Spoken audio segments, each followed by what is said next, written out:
300 min dollar qırağa pul atsam sözsüz ki, başqa avtomobillərim də olacağı idi. Yəni, Bağ alardım birinci, iki dəfə bir bağ.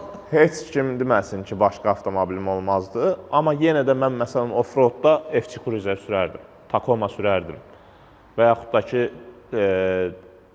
Lexusun eləsində oturardım. Məsələn, sən desən ki, offroadda o Mercedes-in bir dənə var, bir 6 təkərlisi var, bir pick-up oxşayır. Sən onu almazdın, yenə onu alırdın. Bilirsiniz, bəzən o 6 təkərlər, o göstərişlər, baxın, bir vaxtlar mən dağçılıqla məşğul olurdum, bir yüngül formatda. Həvəsli idim. Bel çantasının içinə bütün o ləvazimat falan, hər şeyim olsun, dəst.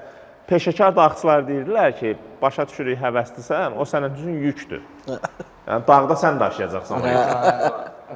O 6 təkərlər, nə bilim, nələr, görüntüdə hə, amma maksimal dərəcədə sadəlik, maksimal dərəcədə etibarlılıq, maksimal dərəcədə istənilən yerdə.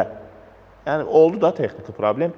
Bir nəsə yüngül toxunuşlarla o avtomobili geri qaytarmaq, belə şeylər lazımdır dağda.